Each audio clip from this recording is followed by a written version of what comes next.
आर्य समाज के उत्सव बालदन कला में आज हम पहुंचे हैं। जो मेरे बगल में चेयरमैन श्री रामपाल जी सतलुज विद्या मंदिर बेरली कला से हैं और श्री जिले सिंह जी नजफगढ़ से हैं, जो एयरपोर्ट पे नौकरी करते हैं और ये आर्य समाज के बहुत ही विशेष प्रचारक हैं।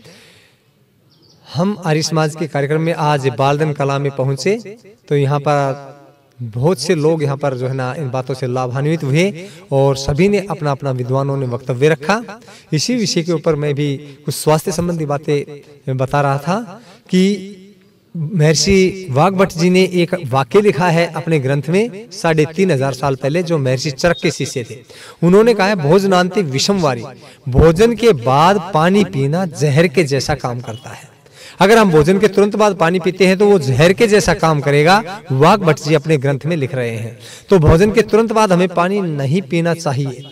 लेकिन फिर एक हमारी जिज्ञासा होती है कि भोजन के तुरंत बाद पानी नहीं पिए तो कितनी देर बाद पिए।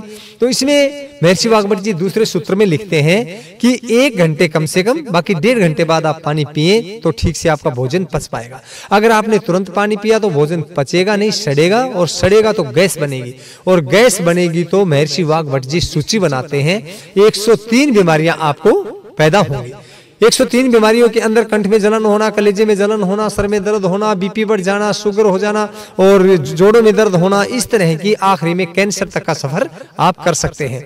इसलिए बाद में पानी 1.5 घंटे के बाद पीना। इसी तरह फिर मनुष्य का एक प्रश्न करने की एक आदत होती है कि हम कितनी देर पहले पानी पिए। ये भी एक प्रश्न आता है कि पहले कितनी देर पिए। तो पहले भी तुरंत नहीं पी सकते। अगर आपने भोजन करना है तो 40 मिनट पहले आप पानी पिए।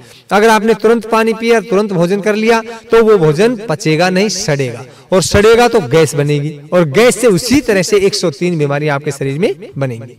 इसलिए आपने तुरंत भी पानी नहीं पीना है। तो इसको महर्षि वाग्भट जी इस तरह से समझाते हैं। अगर जिस तरह से आप चूल्हे में कोई भोजन जैसे बनाते हैं, दाल बनाते हैं या कोई खिचड़ी आदि बनाते हैं, तो उसको अगर चूल्हे में आपने पानी डाल दिया तो पानी डालने के बाद में अग्नि है वो बुझ जाती है, बंद हो जाती है। तो अग्नि बंद होने के बाद में आपका वो कुछ भी नहीं बन पाएगा। इसी तरह हमारे पेट के अंदर जठर अग्नि है, जो पेट के अंदर अग्नि का जो स्थान है जिसे आमाशय बोलते हैं, उसके अंदर हमारा भोजन जाता है। जाने के बाद एक लुगदी टाइप में बनता है, जो पेस्ट होती है जैसे ऐसे बनता है। उसी से ये रस, रक्त, मांस, मेद, अस्थि, मज्जा और शुक्र आदि धातुएं तैयार होती हैं। इसलिए फिर बीच में बताया है कि अगर पहले पानी नहीं पी सकते, बाद में पानी नहीं पी सकते, तो महर्षि वाग्भट जी एक सूत्र में लिखते हैं कि आप बीच में पानी ले सकते हैं। अगर गरिष्ठ भोजन है, रूखा सूखा जैसे भोजन होता है, तरीदार सब्जी, तरीदार दाल है, इसके अलावा कोई ऐसा भोजन हो, उसमें आप बीच में कुछ पानी थोड़ा बहुत ले सकते हैं। इसी के अंदर महर्षि वाग्भट जी एक बात और कहते हैं, अगर हम स्वस्थ रहना चाहते हैं तो उन्होंने 4 नियम बताए हैं। श्री जिले सिंह जी इस बात पे बहुत ध्यान देते हैं बार बार कि 4 नियम कौन से हैं। उन्होंने लिखा है कि सुबह उठ करके पानी जरूर पियो।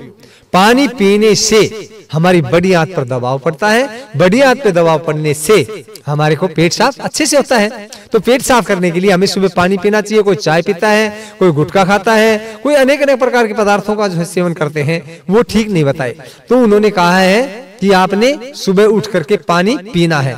दूसरी बात महर्षि वाग्भट जी लिखते हैं कि आपने पानी पीना है, लेकिन सर्दी के मौसम में विशेष करके गर्म पानी पीना है। और जिसको कब्जी है, कब्जियत की जो शिकायत है, वो व्यक्ति इसका गर्म पानी का ही सेवन करे, क्योंकि गर्म पानी जो है वो आंतों को खोलता है, और आंतें जब खुलती है तो पेट साफ ठीक से होता है, और ठंडा पानी होता है उससे आंतें ये जकड़ जाती हैं। तो उन्होंने कहा है कि पानी जरूर पियो, और पानी नुआया करके पियो। उन्होंने गुनगुना पानी लिखा है, गुनगुना पानी पिएंगे। और फिर कहते हैं, तीसरी बात उन्होंने बताई है कि पानी कभी भी खड़े होकर के मत पियो। ये बहुत महत्व की बात है कि पानी खड़े होकर के पीने से क्या होता है कि कहते हैं कि जोड़ों में दर्द होता है। ये साइंटिफिक बात है कि हम खड़े होने से, बैठने से कौन सी नसें दबती हैं, कौन सा क्या, ये एक सिस्टम है। तो कहा है कि आपने पानी कभी खड़े होकर नहीं, बैठ करके पीना। और बैठ के भी महर्षि वाग्भट जी कहते हैं कि आपने उकड़ू बैठ करके पानी पीना। उकड़ू बैठ करके जब पानी पिएंगे तो आपके जोड़ों में दर्द नहीं होगा, घुटनों में दर्द विशेष करके नहीं होगा। इसी के ऊपर महर्षि वाग्भट जी चौथी बात कहते हैं। चौथी बात महर्षि वाग्भट जी ने कहा है कि पानी कभी भी घूंट घूंट करके पियो। एक साथ गिलास उठाया, गटक गटक गटक करके पी गए, इस तरह से पीने से कहते हैं आपका हाजमा खराब होगा, तो आपका भोजन नहीं पचेगा, नहीं पचेगा तो सड़ेगा, सड़ेगा तो उसी तरह 103 बीमारियां बनेंगी। तो इसलिए आपने पानी घूंट घूंट करके पीना चाहिए। वहां पर चिड़िया का एक उदाहरण देकर के बताते हैं, चिड़िया एक बूंद पानी उठाती है और उस बूंद पानी को उठा करके चबाती है और चबाने के बाद में फिर उस पानी को अंदर लेके जाती है। और भारत में ही कई स्टेट हैं ऐसे जिनके अंदर पानी, हम जैसे कहते हैं पानी पियो, और वहां पर कहते हैं पानी खाओ, उसका अपनी भाषा में बोलते हैं वो पानी खाओ। पानी खाने का मतलब पानी मुंह में लेने के बाद उसको चबाना है, चबाना है, चबाना है, और जैसे सारे मुंह में घुमा करके फिर अंदर ले जाएंगे। तो इसके बारे में महर्षि वाग्भट जी लिखते हैं कि पानी को मुंह में घुमाने से लार उसके साथ ज्यादा जाती है और लार बेशकीमती है। तो लार जो अंदर जाएगी तो उससे हमने क्या होगा, लाभ होगा कि हमारी पाचन क्रिया दुरुस्त होगी। इसी तरह से बताया है कि हमारा जो शरीर है ये रस और एंजाइम से ऐसे तरीके से बनाया है परमात्मा ने कि जो हम खाते हैं उसको किस टाइम ये ऑब्जर्व ज्यादा करता है। उन्होंने कहा है कि सुबह सूर्य निकलने से 2.5 घंटे तक, जब सूर्य निकला है तो उसके 2.5 घंटे तक हमारे जो पाचन क्रिया है, जठर अग्नि जो है वो सबसे तेज होती है। पूरे 24 घंटे में सबसे तेज जठर अग्नि जो होती है वो सूर्य निकलने से 2.5 घंटे तक होती है। जैसे मानो कि आप 6:30 बजे सूर्य निकला है तो 6:30 बजे से आप कैलकुलेट कर लीजिए, आपके 9 बज गए, तो 9 बजे तक आपने भोजन कर लेना चाहिए। भोजन करें, खूब भारी भोजन करें, खूब ताकतवर भोजन करें, खूब अच्छे से अच्छा भोजन करें। और महर्षि वाग्भट जी तो अपने सूत्र में एक जगह यहां तक भी लिख रहे हैं कि लंच खत्म करो और सुबह ही भोजन करो। मैं आपको एक उदाहरण बताता हूं कि कर्नाटक में एक उडुपी नाम की जगह है जहां पर मेडिकल कॉलेज है, उसके अंदर एक रविंद्रनाथ सांगवान एक प्रोफेसर है। और रविंद्रनाथ सांगवान ने क्या किया, एक बंदर को बीमार करना चाहा। उस बंदर को ऐसी ऐसी चीजें खिलाता हो कि ये बीमार हो जाए, लेकिन बंदर बीमार नहीं हुआ। 15 साल के बाद उन्होंने जो निष्कर्ष निकाला कि बंदर बीमार क्यों नहीं होता, उसका निष्कर्ष निकल के आया कि बंदर सुबह सुबह पेट भर के खाता है। जब बंदर सुबह पेट भर के खाता है वो अच्छी तरह से, और दिन में फिर कम खाता है। तो इसी तरह से उन्होंने रविंद्रनाथ सांगवान ने इसको ऑब्जर्व किया और करने के बाद में उन्होंने कुछ अपने व्यक्तियों के ऊपर ये एक्सपेरिमेंट किया। कुछ लोगों पे जैसे 15-20 व्यक्तियों को उन्होंने अपने पास बुलाया, भाई आपको क्या बीमारी है? जी मेरे को शुगर है, जी मेरे को अर्थराइटिस की प्रॉब्लम है, मेरे को कब्ज है, मेरे को गैस है, मेरे को बीपी है। ऐसे ऐसे मरीजों को उन्होंने लिया और लेकर के कहा भाई तुम जो है ना, कोई ओवरवेट था बहुत ऐसे, तो उनको कहा गया कि आप भोजन करो सुबह 2.5 घंटे तक जो सूर्य निकलने के बाद में, और पेट भर भोजन करो, और दिन में दोपहर में बिल्कुल कम करो, और शाम को ना के बराबर भोजन करो, और हो सके तो सूर्य निकले जो अस्त होता है उससे 40 मिनट पहले भोजन कर लो। क्योंकि महर्षि वाग्भट जी एक अपने सूत्र में लिखते हैं कि जब दिन छिप जाता है तो हमारी पाचन क्रिया बंद हो जाती है उस समय के ऊपर, और कहते हैं कि उस समय पे आप एक चीज ले सकते हैं। कई समय के बाद में उन्होंने बताया है, यानी वर्षों उन्होंने रिसर्च किया इस बात के ऊपर कि हम जो भोजन रात को करते हैं उसका क्या नुकसान होता है। तो उन्होंने रिसर्च किया तो उसके अंदर बताया, देखा कि हम जो भोजन करते हैं वो सूर्य रहते रहते अगर कर लेते हैं तो पच जाता है, अगर बाद में हम करते हैं तो वो भोजन पचता नहीं है, वो सड़ता है तो गैस बनती है। और उसी प्रक्रिया के अंदर बताते हैं कि वो 103 बीमारियां जन्म लेती हैं। तो भोजन हमने सूर्य अस्त होने से 40 मिनट पहले कर लेना चाहिए।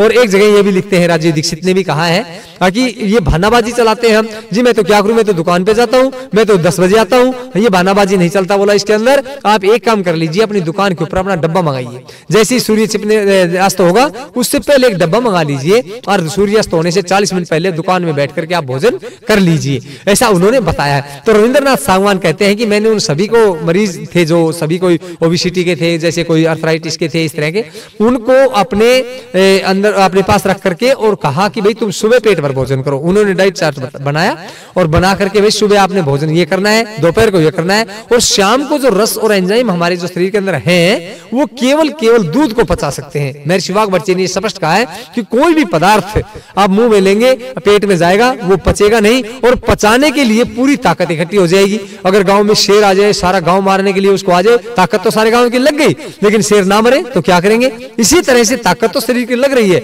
लेकिन वो भोजन नहीं पचा तो सड़ेगा, गैस बनेगी, सेम वैसी प्रक्रिया चलेगी। तो इसलिए कहते हैं रात को भोजन नहीं, केवल एक चीज कई वर्षों के बाद में बताया उन्होंने कि भाई एक चीज जो है ना आप शाम को ले सकते हो, उसके बारे में बता दिया, क्या बोला? दूध। तो शाम को हम दूध लें। तो ये प्रक्रिया रविंद्रनाथ सागवान ने चलाने के बाद उन्होंने बताया 6 महीने के बाद में, 6 महीने के बाद जिनको अर्थराइटिस की प्रॉब्लम थी, जोड़ दर्द थे, उनमें बहुत ज्यादा सुधार हुआ। जिनका वजन बहुत ज्यादा था उनका वजन कम हुआ, जिनका हाई ब्लड प्रेशर था उनका हाई ब्लड प्रेशर कम हुआ, जिनको शुगर लेवल ज्यादा था उनका शुगर लेवल कम हुआ। उनको यानी कि ऐसी ऐसी बीमारियां जो थी, सुबह पेट भर भोजन करने से उन बीमारियों में बहुत ज्यादा सुधार आया। और आपने पता भी होगा बंदर से मिलती जुलती संरचना हमारे शरीर की है। बंदर का जो हार्ट होता है हमारे हार्ट से मिलता है, बंदरी का गर्भाशय हमारी माताओं से मिलता है। ये सब बहुत सी चीजें हमारे इससे मिलती हैं और देखा जाता है कि बंदर स्वस्थ रहने का ये कारण पाया गया। तो अगर हम भी इसी तरह से सुबह पेट भर भोजन करें, खूब अच्छी तरह आप सुबह भोजन कर लीजिए, कितना भी, वो आपको प्रॉब्लम नहीं करेगा। लेकिन रात वाला जो भोजन हम खा करके सोते हैं उससे हमें बचने का पूरा प्रयास करना चाहिए। और स्वस्थ रहने के लिए सुबह जल्दी उठना चाहिए। सबको पता है भाई, सुबह उठने से हम शुद्ध वायु का पान कर सकते हैं। और ब्रह्म मुहूर्त में उठने से कहते हैं कि एक्सरसाइज, योगासन, प्राणायाम आदि का जब अभ्यास करेंगे तो उससे हमारा शरीर हल्का फुल्का, स्वस्थ, कांतिमय और बलिष्ठ बनेगा। तो अपने शरीर को हम स्वस्थ बनाने के लिए और आपने सुना होगा कि गीता के अंदर श्री कृष्ण भगवान भी स्वास्थ्य के ऊपर बहुत कुछ लिखा है। वो भी कहते हैं युक्त आहार विहारस्य, युक्त चेष्टस्य कर्मसु, युक्त सौपन्ना बोधस्य योगो भवति दुःखः।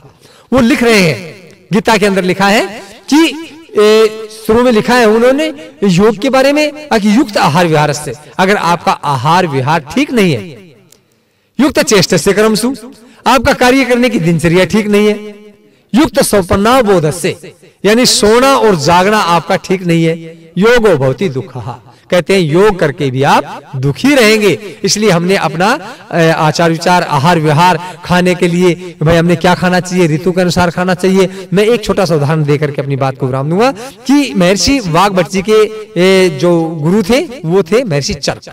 तो महर्षि चर्क ने क्या किया कि एक बार अपने शिष्यों की परीक्षा लेने के लिए एक जो आश्रम से रास्ता जाता था और उसमें घूमने के लिए ब्रह्मचारी जाया करते थे, तो महर्षि चर्क एक पेड़ के खखोडर में बैठ गए छुप करके।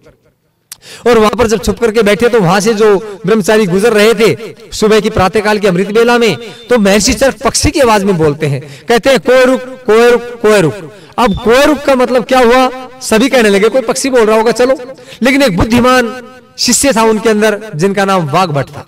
अब वाग्भट जी बोला रुको, सभी रुके। रुकने के बाद बोला, उन्होंने उसका जो सुना और सुन करके कोय रुक, कोय रुक, कोय रुक का मतलब क्या होता है, महर्षि वाग्भट जी समझ गए कि स्वस्थ कौन है, अर्थात रोगी कौन नहीं है, इसका अर्थ मतलब ये होता है। तो महर्षि वाग्भट जी ने पक्षी की आवाज में ही इसका जवाब देना चाहा।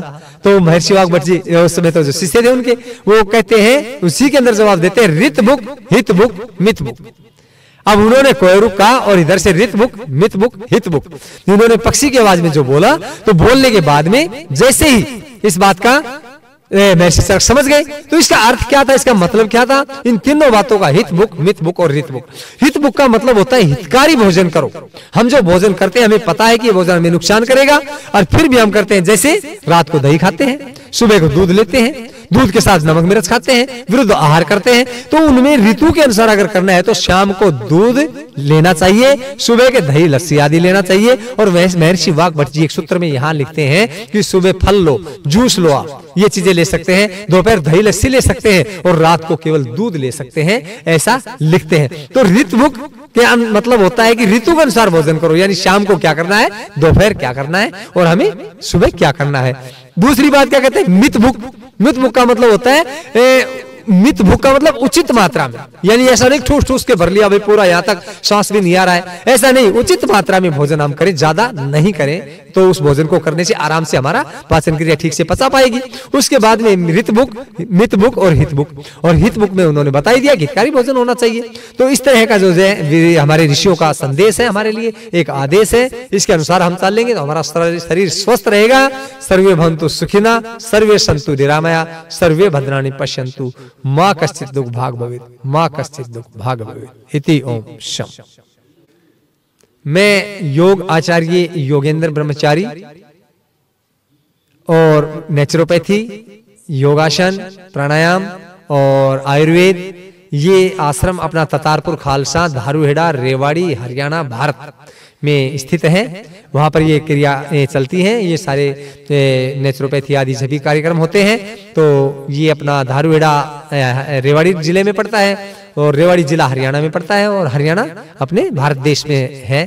तो वहाँ से सब प्रक्रियाएं चलती हैं और आयुर्वेद का भी हम पूरी तरह से जो है ना ये कर रहे हैं। और आयुर्वेद में किसी तरह की कोई बीमारी होती है, किसी को नज़ला है, किसी को एलर्जी है, किसी को हाई बीपी है, किसी को थायराइड की प्रॉब्लम है, किसी को हाइट न बढ़ने की प्रॉब्लम है, किसी को एलर्जी जो त्वचा की भी होती है और नाक की जो एलर्जी होती है जिसको नज़ला बोल देते हैं, साइनस की प्रॉब्लम बोलते हैं, ये भी होते हैं। किसी को गेहूं की एलर्जी होती है, उसका भी पूरा समाधान यहाँ से होता है। दिल्ली, नोएडा, गुड़गांव आदि के लोग आते हैं, उनको हम ट्रीट करते हैं।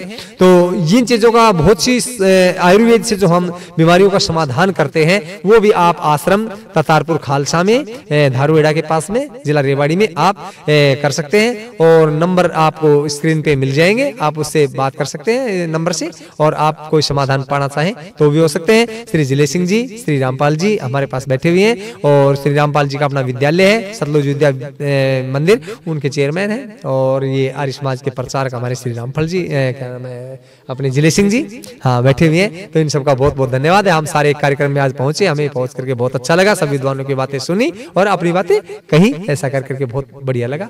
इति ओम शाम।